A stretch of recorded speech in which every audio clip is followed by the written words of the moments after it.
Olá, pessoal, tudo bem? Vamos para mais uma aula de física e uma dica musical no final da aula, hein?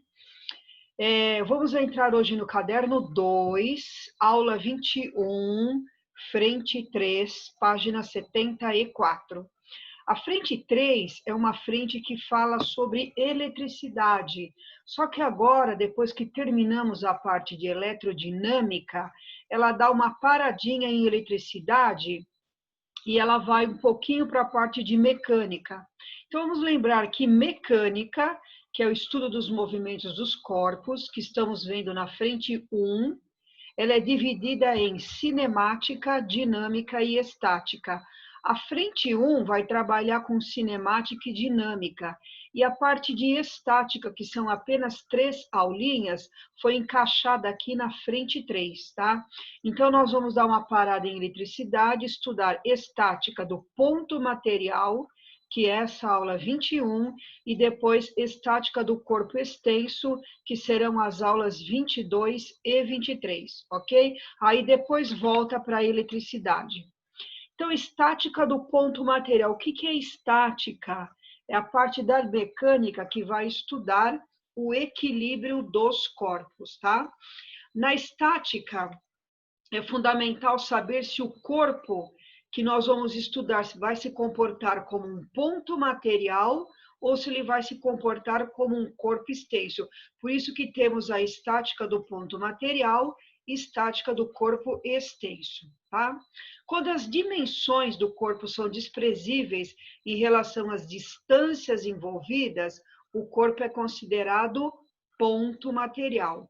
Já se o corpo extenso, as dimensões são relevantes em relação ao que nós vamos trabalhar, ele é chamado de corpo extenso, ok? Então, nós vamos trabalhar hoje apenas com estática do ponto material, e, na verdade, nós não temos fórmulas nenhuma novas aqui. Nós vamos trabalhar simplesmente com vetores. Então, qual é a condição para que um corpo esteja em equilíbrio? Então, vamos supor que eu tenha aqui, ó, uma corda, um objeto aqui, nesse ponto central, uma corda aqui, ó, puxa o objeto para cá com força F2, F1 e F3. Vamos desprezar o peso desse corpo, eu tenho apenas essas 3 forças, este corpo está aqui ó, amarrado neste ponto, ele está em equilíbrio, ele é considerado um ponto material. Então, como é que eu sei que este corpo está em equilíbrio? Quais são as condições de equilíbrio? Então, em primeiro lugar, o que eu posso fazer? Eu vou aplicar a regra do polígono, que nós já estudamos em vetores, e eu vou ver aqui que vai dar um polígono fechado. Toda vez que o polígono é fechado, a força resultante é nula. Então, eu comecei aqui da força F1. Você pode começar com qualquer força. Peguei essa força F1 do jeitinho que ela está, ó, e transportei para cá, ó. Ela está formando um ângulo θ com a horizontal. Aqui está a força F1. Quando termina a pontinha da força F1, eu emendo a próxima força. Você pode pegar F2 ou F3, dá na mesma. Eu peguei a força F3, ó. Ela é vertical e para baixo. Então, onde termina aqui, ó, a pontinha do F1, coloquei a força F3, vertical e para baixo. Quando termina a força F3, eu emendei a próxima F2, olha ela aqui, horizontal e para a direita. Então, você está vendo que a pontinha do F2, ó, ela termina onde começou o vetor F1. Então, resultou aqui numa figura fechada, aqui deu um triângulo fechado. Toda vez que a figura for fechada, um triângulo, quadrado, retângulo, octógono, qualquer que seja a figura de um polígono fechado, a força resultante é nula, tá? Aí, como é que eu resolveria esse problema? Aí nós temos várias formas. Eu posso tirar o seno desse ângulo θ, que no caso seria cateto oposto F3 pela hipotenusa F1. Eu posso trabalhar com o cosseno deste ângulo, eu posso trabalhar com a tangente. Isso é só um exemplo, depende do que é dado no problema. Se você fizer as forças fechadas, né, de um polígono fechado, a resultante é nula. Esse é um exemplo número 1 que eu inventei qualquer. Vamos pegar um exemplo número 2. Eu tenho agora 3 forças. A F1 forma um ângulo θ com a horizontal, a F2 forma um ângulo alfa com a horizontal e tem uma terceira força F3, tá? Como é que eu vou fazer aqui, ó? Posso fazer pelo polígono fechado? Sim, mas nem sempre dá certo. Então, nós vamos fazer de uma outra maneira aqui, que é a decomposição das forças. Eu vou pegar a força F1 e projetar no eixo X, vou chamá-la de F1x, e projetá-la no eixo Y, vou chamá-la de F1y. Está aqui, ó, F1x, horizontal e para a esquerda, seria a projeção do F1 aqui, e o F1 em Y, essa força em azul, F1y. Então, esta força aqui, F1, ó, joguei fora. Eu vou trabalhar com F1x, F1y, ok? A F2 eu vou fazer a mesma coisa, projetá-la no eixo X, projetá-la no eixo Y. Tá aqui, ó, F2x, F2y. Essas duas forças em verde substituem a F2. Eu vou trabalhar com a projeção do F2. F2x, F2y. Então, o F2 também sumiu. E a F3 é uma força que já está no eixo Y, então não preciso fazer a sua projeção. Então, eu vou trabalhar aqui com as forças. Na verdade, eu tinha 3 forças, eu vou trabalhar com 5 forças. Ó. 1, 2, 3, 4, 5, só que todas projetadas em X e em Y. Quais são as condições de equilíbrio? Se você olhar aqui na horizontal, no eixo X, o F1x horizontal e para a esquerda, o F2x horizontal e para a direita, uma anula a outra, F1x igual a F2y e F2x. Qual é a condição de equilíbrio na vertical? F1y, F2y que estão verticais e para cima, se anula com F3 vertical e para baixo. Então, se eu tiver isto igual a isso e isto igual a isso, esse corpo está em equilíbrio. Então, esse ponto central aqui está em equilíbrio. Só que, como é que eu vou descobrir os valores de F1x, F2x, F1y, F2y? Nós vamos ter que trabalhar aqui ó, com o seno e o cosseno dos ângulos θ e alfa, que estará aqui na próxima página. Então, vamos lá, vamos voltar para F1x. Ó. A projeção de F1x está aqui, a projeção de F1y está aqui. Eu vou tirar o seno desse ângulo. O que é seno de θ? Cateto oposto, só que esse pontilhado em preto é a mesma coisa que este vetor verde. Ó. São iguaizinhos. Então, cateto oposto, F1y. Dividido pela hipotenusa, que é o F1, ó, que é o ângulo reto, aqui é a hipotenusa. Então, dividido pela hipotenusa, F1. Multipliquei em cruz, F1y vezes 1, F1y. F1 seno θ, está aqui, ó, F1 seno θ. Agora, eu vou tirar o cosseno desse ângulo. O que é cosseno de θ? Cateto adjacente. Ó, quem está do ladinho do θ é o seu vizinho, é o cateto adjacente. Então, o F1x é o cateto adjacente pela hipotenusa, que é o F1. Multipliquei em cruz, F1x, F1 cosseno θ. Vocês perceberam que as componentes da força F1, F1x e F1y são exatamente a própria força F1, uma com o seno, outra com o cosseno. Ah, então eu vou precisar fazer isso toda vez, tirar o seno e o cosseno? Na verdade, não, é só você olhar aqui, ó. Olha o ângulo θ. Quem está do ladinho do θ? Quem é o vizinho do θ? É o F1x. O vizinho é o cateto adjacente. Cateto adjacente me lembra cosseno. Portanto, o F1x vai com o cosseno do ângulo. Está aqui. F1x é o F1 cosseno do ângulo. Então, o outro, o F1y, vai com o seno. É uma fórmula rápida de você fazer. É o que eu vou fazer agora com o F2, ó. Olha o F2. O F2 projetado em x é F2x. O F2 projetado em y é F2y. Quem é o vizinho do alfa? Aqui o ângulo é o alfa. Quem está do ladinho do alfa? O F2x. Ah, então do ladinho é o adjacente. Adjacente me lembra cosseno. Então, o F2x é a própria força F2 vezes o cosseno de alfa. Está aqui, ó. F2x, F2 cosseno alfa.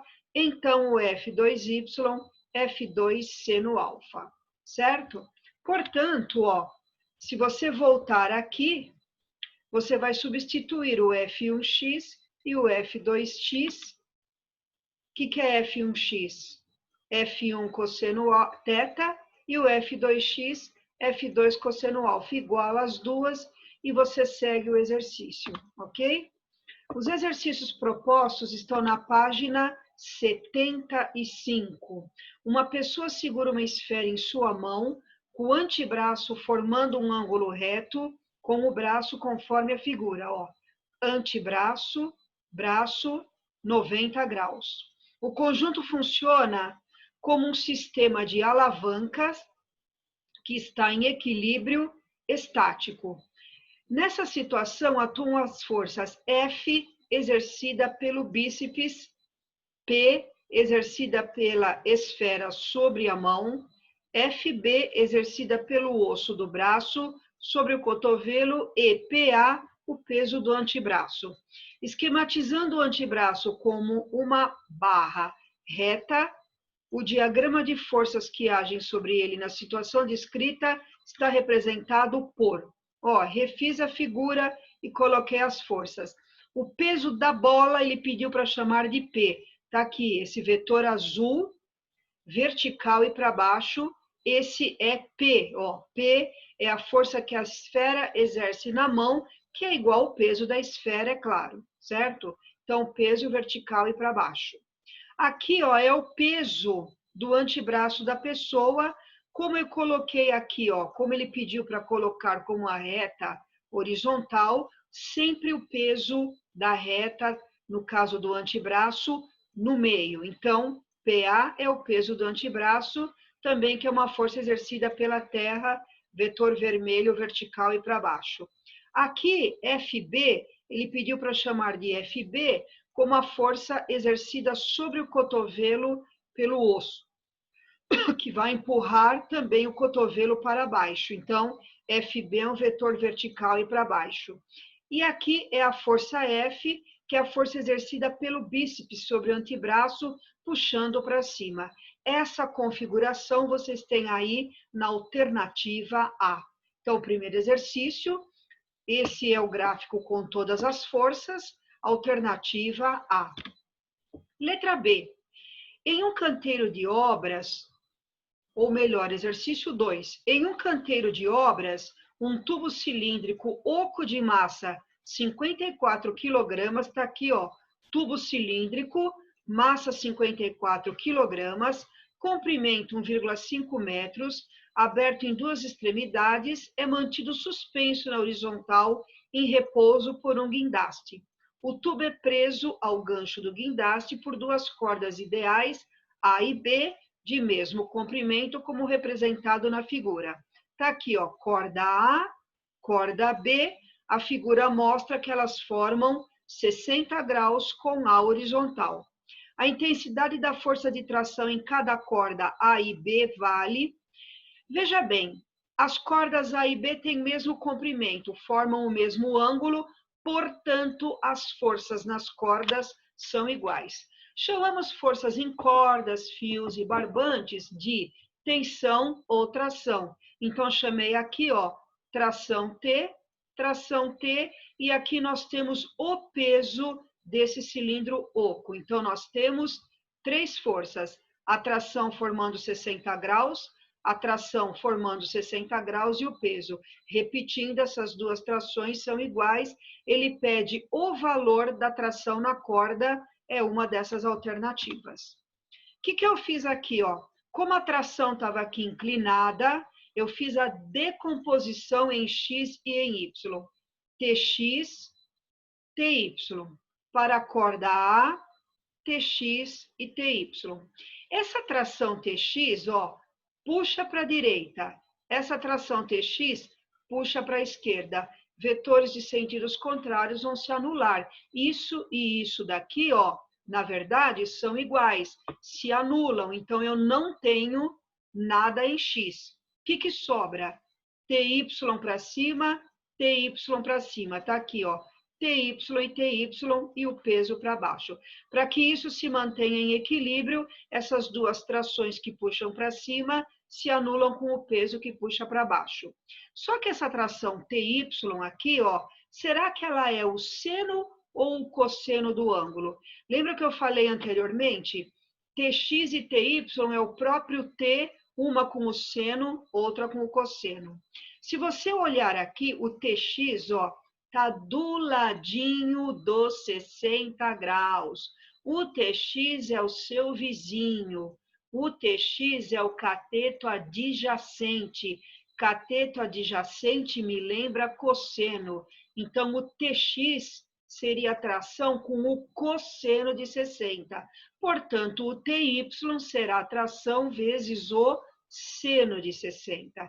Então, eu descobri que o TY é a tração seno de 60. Como eu tenho 2TY para cima, então 2TY, ou seja, 2T, seno de 60, se iguala com o peso. Então, eu tenho 2T, seno de 60, raiz de 3 sobre 2. Quanto vale o peso do cilindro? O problema deu que a massa é 54, a gravidade é 10, 540 newtons. Então, troquei o peso por 540. O 2 daqui cortou com o 2 daqui. O raiz de 3 está multiplicando, passa dividindo. A tração, 540, dividido por raiz de 3. Como eu não deixo raiz de 3 embaixo, o que eu fiz? Multipliquei em cima e embaixo por raiz de 3. Em cima, 540, raiz de 3. Embaixo, raiz de 3 vezes raiz de 3 dá raiz de 9, e raiz de 9 é 3. 540 por 3, 180 raiz de 3 newtons é a força de tração em cada fio, alternativa C. Exercício número 3. No sistema esquematizado, os corpos A e B têm massas iguais. Então, marquei aqui, ó, massa de A igual massa de B igual a M, tá? Chamei de M. Então, se as massas são iguais, os pesos de A e B também serão iguais. Peso de A igual a peso de B, chamei de P, e o que é peso? Massa vezes a gravidade. Deixa isso daí guardado. Eles estão em equilíbrio sob a ação da gravidade. Um fio de comprimento 5 metros tem uma de suas extremidades fixas no ponto O, passa pela polia móvel P1, tá aqui, ó, que sustenta o corpo A, passa em seguida pela polia fixa P2, tá aqui a polia fixa P2, e finalmente termina preso ao corpo de massa B.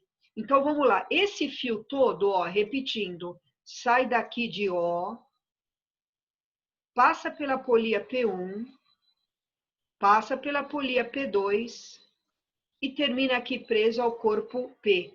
Todo este fio tem comprimento 5 metros. Então, ó, acompanha a setinha. Isto, mais isto, mais isto, tem um total 5 metros, certo? O ponto de apoio O e o centro da polia P2 estão na mesma horizontal e são separados por raiz quadrada de 3. Então, essa distância daqui até aqui está na figura, vale raiz quadrada de 3.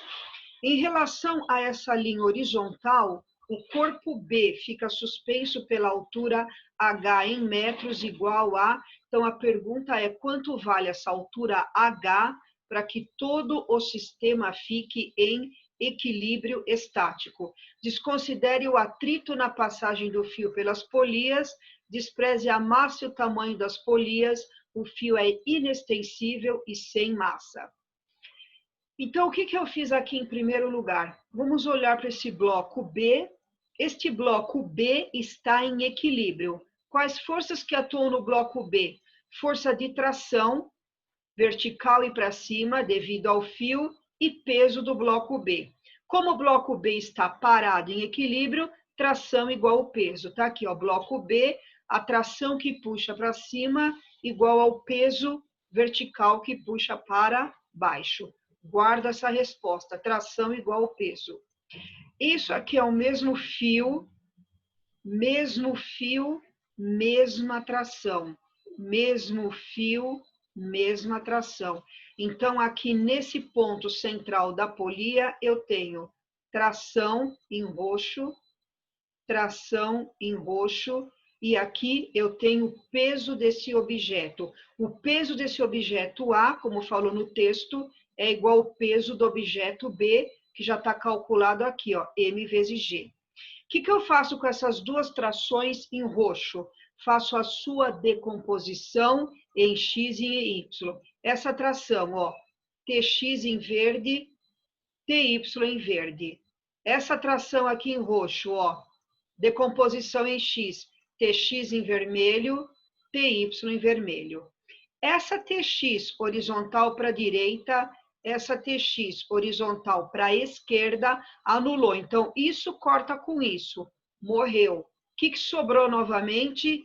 TY para cima, S em verde, TY para cima em vermelho e o peso em amarelo para baixo. O que é TY? Se você olhar aqui o TY, como ele deu este ângulo aqui, ó, θ, estou chamando este ângulo de θ, ou melhor, dá para perceber que esse TY, ó, tá do ladinho do θ. O TY é o seu vizinho. O TY é o cateto adjacente a θ. Cateto adjacente me lembra cosseno. Então, o TY é a tração vezes o cosseno do ângulo θ. Só que eu tenho 2TY para cima e o peso para baixo. Então, 2TY igual ao peso. Troquei o TY por T cosseno θ, tá aqui, ó. 2T cosseno θ, o peso que é M vezes G. Mas o que é T? Aqui a tração, ó, já vimos que é igual ao próprio peso. Então, eu posso trocar a tração pelo peso, que é M vezes G. Então, troquei a tração pelo peso mg. Então, ficou 2mg cosseno θ igual a mg. mg daqui, cortou com mg daqui. Sobrou 2 cosseno θ, aqui não sobrou nada, 1. O 2 está multiplicando, passa dividindo. Então, cosseno θ é 1 sobre 2. Qual é o ângulo cujo cosseno é meio? É o ângulo de 60 graus. Então, eu descobri que esse ângulo aqui, ó, são iguais e valem 60 graus. Então, eu refiz a figura, ó. O ângulo θ, 60 graus. Essa distância daqui até aqui na figura era a raiz de 3. Como aqui é só a metade, então, raiz de 3 sobre 2. E aqui, ó, é uma parte do fio que eu não sei o comprimento, vou chamar de A. Então, o que eu faço agora? Ó, eu tiro o seno de 60 graus, que é cateto oposto, raiz de 3 sobre 2, dividido pela hipotenusa, que é o ângulo reto, o A é a hipotenusa. Então, tá aqui, seno de 60 graus, raiz de 3 sobre 2, que é o cateto oposto, dividido pela hipotenusa A. Só que o seno de 60 graus também é raiz de 3 sobre 2. Então, ficou raiz de 3 sobre 2 igual raiz de 3 sobre 2 dividido por A. Cortou, cortou, sobrou tudo 1, multiplicou em cruz. Eu descobri que o A vale 1 metro. Então, aqui, ó, tem 1 metro Então, aqui também tem 1 metro. 1 mais 1, 2 metros. O fio todo está falando no texto que tem 5 metros. Então, isso aqui, 3 metros, que é o que falta para 5. Altura H, 3 metros, alternativa C. Número 4, o slackline é um esporte de equilíbrio sobre uma fita elástica esticada entre 2 pontos fixos. A figura abaixo mostra uma pessoa de massa 60 kg e uma fita presa a 2 pontos fixo à mesma altura do solo. Na situação descrita, a pessoa encontra-se no meio da fita, deslocando-a de uma altura D para baixo. Está aqui na figura, a pessoa no centro, essa pessoa tem 60 quilos. Já vamos calcular o peso da pessoa. Massa 60, G10, peso da pessoa 600 newtons. Considere na situação do equilíbrio, com praticamente no meio da fita, D igual a 10, e o L, aqui, ó, 2,5 metros. Pode-se afirmar corretamente que o módulo das trações que atuam sobre cada uma das metades da fita vale a DOT G igual a 10. Bom, o G já usei aqui, ó, para achar o peso da pessoa já está prontinho. A pessoa está aqui no meio, ó, que é o peso dela, vertical e para baixo. Aqui eu tenho a tração, então eu tenho aqui o mesmo ângulo, aqui o mesmo ângulo. O que eu faço em primeiro lugar? Como eu não sei o ângulo, eu vou calcular esse ângulo. O que eu tenho? Eu tenho isso aqui que o problema forneceu, essa distância aqui, ó, 10 centímetros, dividir por 100, passei para metros, 0,10 metros, e eu tenho isso aqui que já foi dado em metros, 2,5 metros. Esse 2,5 metros, ó, é a hipotenusa, é o lado oposto do ângulo reto. Como eu tenho a hipotenusa e como eu tenho isso aqui, ó, que é o cateto adjacente, isto me lembra cosseno. Então, eu vou tirar o cosseno de θ. Cateto adjacente, que é o D, dividido pela hipotenusa, que é o L. O D é 0,10, o L é 2,5. Eu multipliquei em cima e embaixo por 10. 0,10 vezes 10, 1. 2,5 vezes 10, 25. Guardo o valor do cosseno de θ. Para o equilíbrio da pessoa, o que eu fiz? Ó, fiz a decomposição da tração. Eu não fiz tudo de novo porque é repeteco dos problemas anteriores. Aqui, ó, decomposição em X, TX para a direita, TX para a esquerda, se anularia. TY para cima, TY para cima. Está aqui, ó, TY para cima, TY para cima, peso da pessoa para baixo, certo? O que é TY? Ó, o TY é esse vetor aqui vertical, que está aqui, ó, ele está do ladinho do ângulo θ, é o vizinho do θ, é o adjacente. Então, o TY é T cosseno θ. Equilíbrio da pessoa. Então, 2TY igual a peso. Troco TY por T cosseno θ. Então, 2T cosseno θ, peso da pessoa, M vezes G. Então, 2T, o cosseno θ achei aqui, ó, 1 sobre 25, e o peso da pessoa achei na página anterior, 600 newtons. Então, o que eu fiz aqui? Passei o 25 para o lado de lá, o 2 daqui, o 600 daqui, eu dividi os 2 por 2, 2 por 2 dá 1, aqui sobra T, 600 por 2 dá 300. 300 vezes 25, 7.500 newtons é o valor da força de tração na corda. Isso está na alternativa D de dado. Está aqui, ó. Alternativa D. Número 5. No interior de uma quantidade de água, as moléculas atraem-se devido às ligações de hidrogênio, de modo que a força resultante sobre cada molécula é nula. Entretanto, na superfície, as moléculas da água estão em contato tanto com outras moléculas de água, como com moléculas de gases e vapores presentes no ar. A atração do ar pelas moléculas de água é menor do que a atração das moléculas de água entre si, de modo que a força resultante nas moléculas da superfície não é nula, criando a chamada tensão superficial, que funciona como uma fina membrana elástica na superfície da água. A intensidade da tensão superficial, sigma, essa letrinha aqui, ó, grega, se chama sigma, é dada pela razão entre a intensidade da força F exercida pela superfície do líquido devido à tensão superficial e o comprimento L da linha ao longo da qual a força atua. Então, sigma é F, a força, dividido pelo comprimento. Eu já, aqui como eu vou usar a força, eu já multipliquei em cruz, então ficou F igual a sigma vezes L. Uma agulha cilíndrica de 5 centímetros de comprimento é colocada deitada em repouso sobre a superfície da água contida em um copo com tensão superficial sigma 0,073 Newton vezes metro.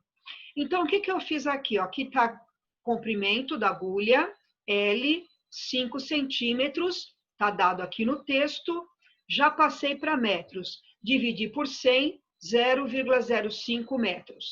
Então, eu tenho o sigma, foi dado aqui, 0,073, está em unidades do Sistema Internacional, Newton por metro. E eu tenho L, o comprimento da agulha, que eu passei para metro 0,5, já calculei a força de intensidade aqui, ó, F, exercida pela superfície, ρ vezes L. Ρ, está aqui, ρ não, sigma, 0,073, está aqui, e o L, 0,05. Essa conta vai dar 0,00365 newtons. Já deixo isso guardado nessa primeira página. Nesse caso, a agulha ficará sujeita à força-peso e às forças F1 e F2 de mesma intensidade. Então, essas duas forças aqui, ó, F1 e F2, são iguais, causadas pela tensão superficial da água, tangentes à seção transversal circular da agulha nos pontos de contato com a água, formando θ com a vertical. Θ, θ. Quando a agulha estiver na iminência de afundar, F1 e F2 terão direção vertical. Então, essas duas forças F1 e F2, ó, ficarão exatamente na vertical, na direção desses dois vetores que eu marquei em roxo aqui para vocês. Adotando G igual a 10, qual a maior massa que essa agulha pode ter sem que afunde totalmente? Eu quero a massa da agulha em gramas. Então, o próprio problema diz que F1 é igual a F2, chamei de F. Ele disse que na iminência da agulha afundar, essas duas forças ficam na vertical. Então, 2F, ó, F e F, 2F que puxa para cima, igual o peso da agulha que puxa para baixo. Mas o que é F? Já calculamos na página anterior, ó. Vamos voltar um pouquinho. O F era sigma vezes L, já fiz essa conta e deu esse numerão aqui, ó. Então, passando para cá. 2 vezes aquele numerão, é a massa da agulha, que eu não sei, vezes a gravidade, que é 10. 2 vezes esse numerão, dá 0,0073, m vezes 10, tá? Então, o 10 está multiplicando, passa a dividir. Então, vai ficar 0,0073 dividido por 10, que dá 0,00073. Como está tudo no Sistema Internacional, a resposta da massa sai em quilogramas. Como as alternativas estão em gramas, multiplico por 1000, isto vezes 1000 dá 0,73 gramas. Isto está na alternativa C, ok? Esta é a diquinha de hoje musical. Muito bom, hein? Tchau, até a próxima.